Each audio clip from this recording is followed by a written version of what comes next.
Waalaikumsalam warahmatullahi wabarakatuh. Selamat siang, siswa-siswa. Gimana kabarnya hari ini? Alhamdulillah, luar biasa. Masih semangat ya walaupun udah siang. Tadi kalian udah belajar apa aja sebelumnya? Udah siang begini?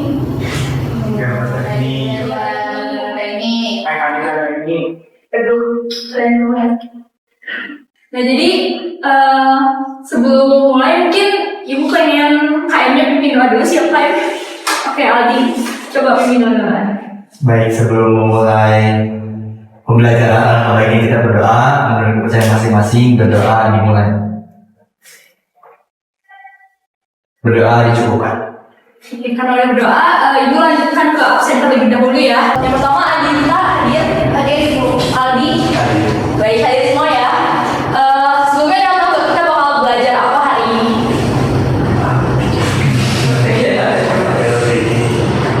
Bakal belajar material dan ornamen dekorasi interior.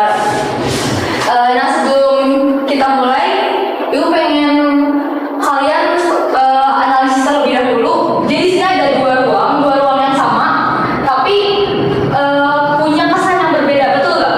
Iya. Ya, coba perlihatkan apa aja sih bedanya di sini dari gambar ini?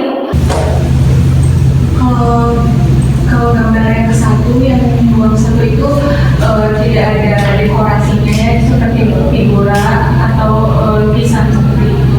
Jadi terlihat polos. Ada lagi? Coba perhatikan. Misalnya dari apa ini pencahayaannya gimana tuh?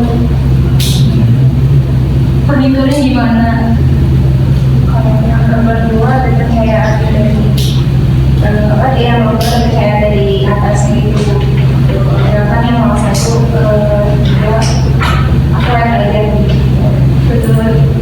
Terus yang lebih nyaman yang mana coba? Yang kedua ya, lebih tertata ya, lebih terkonsep. Nah, karena itu kita penting sekali untuk menerapkan material serta ornamen pada suatu ruang agar lebih tertata serta terkonsep. Nah, untuk itu sebelum mulai pembelajaran yang sebenarnya, ibu pengen kalian tahu bahwasannya ibu harap kalian dapat memahami jenis material serta ornamen dari dekorasi interior berdasarkan karakteristiknya. Kemudian juga kalian dapat mengidentifikasi jenis-jenis ornamen dan dekorasi interior melalui pengamatan sebuah gambar, dan juga kalian dapat menganalisis fungsi dari material dan ornamen interior yang digunakan tersebut. Nah, kita akan mulai pembelajaran sebenarnya. Jadi ini ada dua ruang ya, sama-sama ruang keluarga, tapi dia punya dua gaya yang berbeda. Gaya apa aja nih? Gaya industrial dan gaya minimalis. Nah coba kesan apa sih yang dikasih dari gaya industrial? Pertama, dia harus kesan apa? Kuat kah? Kuat. Terus tegas ya. Terus apa lagi? Kokoh, terang, gelap atau gimana? Kokoh ya. Terus coba kita lihat ke gaya minimalis. Ini gimana gaya minimalis? Lebih bersih ya. Tenang. Terus apa lagi? Lebih sederhana ya minimalis.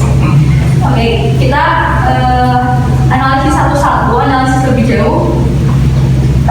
Kalian coba perhatikan, kalian sorot di material serta ornamen apa aja sih yang digunakan di ruang industrial ini? Coba.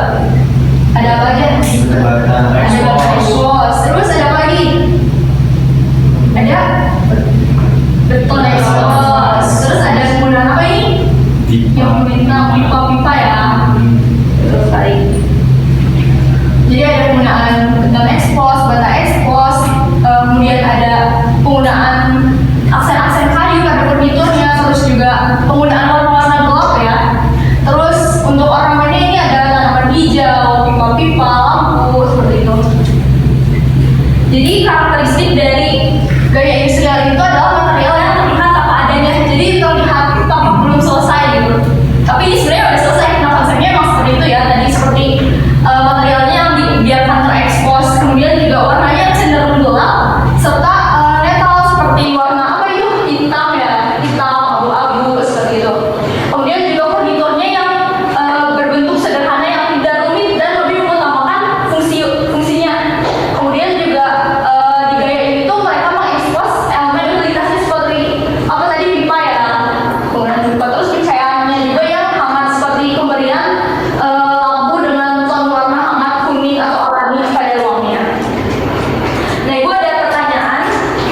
seperti putih atau beige, krim seperti itu.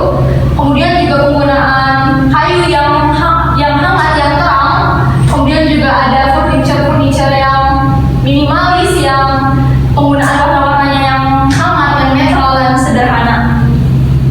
Untuk karakteristiknya itu mereka menggunakan ornamen yang sangat sedikit. Kenapa? Karena konsepnya sendiri itu kan minimalis ya, jadi terkesan sederhana, harus membuat nyaman gitu. Kemudian juga warnanya terang dan netral. Ini untuk memberikan kesan yang nyaman juga, seperti warna tadi kan putih, beige.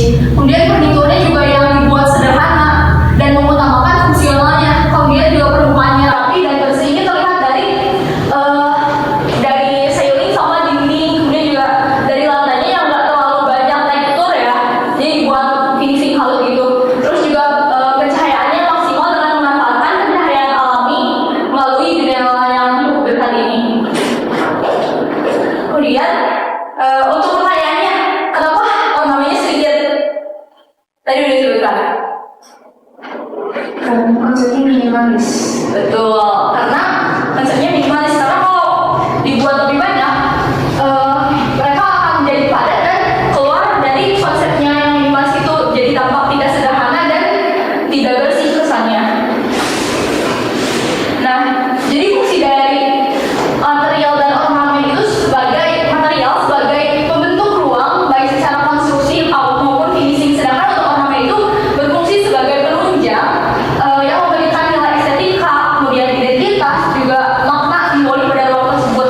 Jadi tanpa material ruang itu gak akan terbentuk. Kemudian juga tanpa ornamen mereka akan terasa datar, terasa hambar karena nggak punya karakteristik. Nah, sebelum kita ke kesimpulan, apakah ada yang ingin bertanya terlebih dahulu? Saya Boleh tidak? Apa pertanyaannya? Bu, kalau misalnya kita salah pilih material nih, nah itu tuh bisa ngaruh ke apa aja sih? Nah, bagus ya pertanyaannya. Jadi kesalahan pemilihan material itu tentunya mempengaruhi banyak hal ya. Pertama dari kenyamanannya. Ruang yang gak nyaman kan tentunya juga gak enak untuk ditempati kan ya. Terus juga ada kemungkinan berbahaya. Contohnya kayak penggunaan penutup lantai di kamar mandi. Biasanya kan dipakai penutup lantai yang anti slip kan ya. Nah, kalau misalnya dia digunakan keramik yang biasa dipakai kamar kan jadi licin ya, bahaya. Terus juga dari segi estetika juga gak bakal aneh gitu kalau tidak cocok digunakan di suatu ruang. Dan terus dari segi ketahanan juga kalau misalnya dia digunakan di ruang yang gak sesuai dengan kondisinya bakal cepat rusak dan memerlukan perbaikan yang dimana itu tuh memerlukan biaya lagi dan adanya pemborosan di situ. Nah, jadi pemilihan material dan ornamen yang sesuai itu tentunya sangat penting seperti itu. Tidak, apakah dapat dipahami? Terima kasih. Oke, kita lanjutkan ke kesimpulan ya.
Oke, terima kasih